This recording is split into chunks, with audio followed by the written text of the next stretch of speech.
Lumy Moon. In a little cottage in the middle of a small meadow lived a mother and her son, whose name was Jack. Once they had been very rich, but when Jack's father died, they became poor, very poor. Now they only had a cow for milk and a few hens for eggs, and they barely managed to get by. Then Jack's mother fell ill, and they never had enough money for medicine.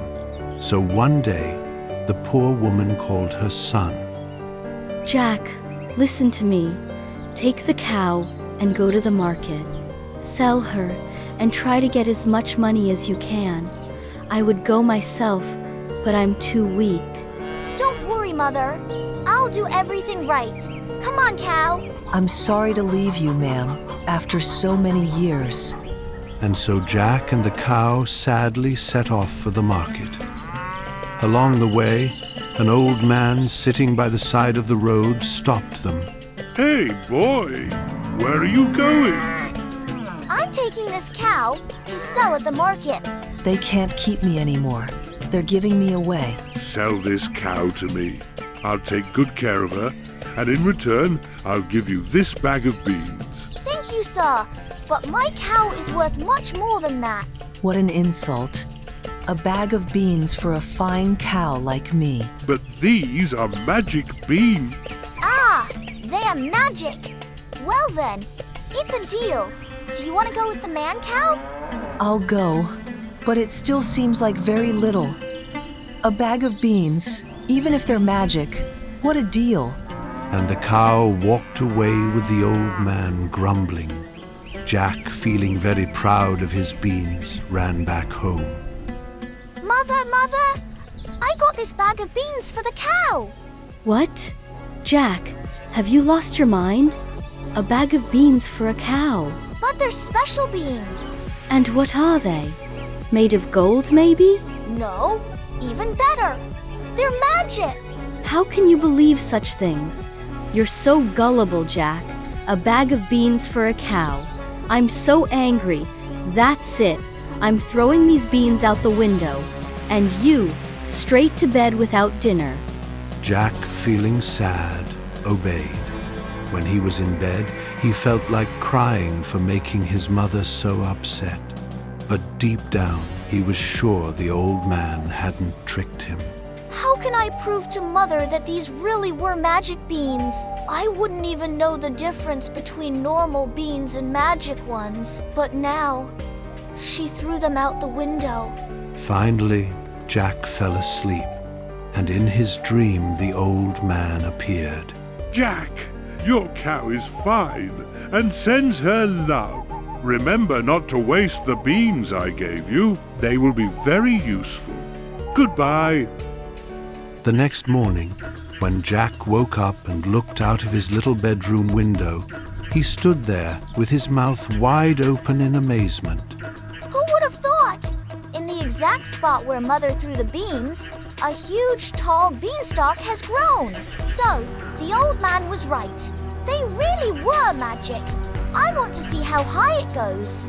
Jack quickly got dressed, climbed onto the windowsill, grabbed the beanstalk, and started to climb. Climb, little boy. Climb up slow. Step by step, you'll reach the top. Up you go, up you rise, reach the clouds, and touch the skies. Higher and higher Jack climbed, and soon the ground below looked tiny. Then suddenly he heard a voice calling him, Jack! Jack! Who's there? Is that you, Blue Fairy? Yes, it's me. Look, I live in the little village built on this beanstalk leaf. I called you to give you this sack. Thank you. But what's it for? You'll find out later.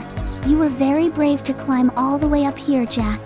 Your courage will be rewarded. Don't be afraid. Nothing will happen to you. Not even when you pass through that dark cloud up there. Keep climbing, and you will see that what was once taken from you will be yours again. Climb higher and higher, right where the beanstalk gets thin at the top. So said the fairy, and she returned to her village. Jack started to climb again. He trembled as he passed through the dark cloud and finally reached a huge castle door. Jack gathered his courage and went inside. Everything inside was giant-sized. Even the stairs in this castle are so big. Only a giant could climb them. He hadn't even finished his sentence when boom, boom, boom, loud footsteps came down the stairs. Quickly, Jack hid behind a pillar and a giant appeared. That giant looks familiar. The giant placed a big basket on the table with a little black hen inside. Then he commanded. Creek hen, lay some eggs. The little hen, looking scared, started to lay eggs. Not these. The golden ones. Sorry, sir. And while the giant ate the normal eggs, the little hen laid golden eggs as if it was the easiest thing in the world. Good, that's enough. The giant took the golden eggs, put them in his pocket, and left, leaving the hen on the table. But that hen was ours. I remember seeing her pecking around our yard before my father died. One day she was stolen. Now she's here, so it was the butler. I remember that back then, we had the giant as our servant, the owner of this castle. I knew I recognized him. The fairy was right to tell me to climb. Now I'm taking back our black hen. Easy, little hen. If the giant hears us, we're in trouble. Cluck, cluck, cluck. Help. I'm being kidnapped.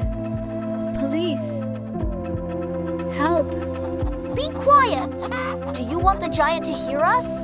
The hen kept squawking in fear, but Jack put her in the sack and ran towards the beanstalk. Run, Jack, because the giant heard you. Climb down fast, because the giant is coming. Down and down and down and down. Stop, Jack. Think about it, Jack.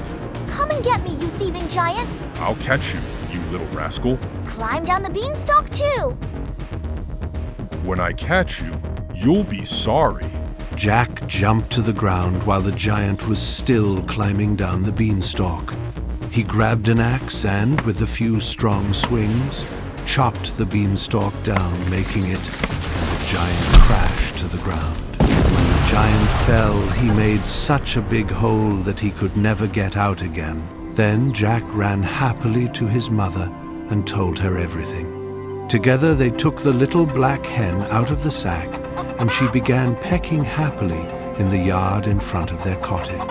From that day on, Jack and his mother were never poor again, thanks to the golden eggs that their precious hen laid for them.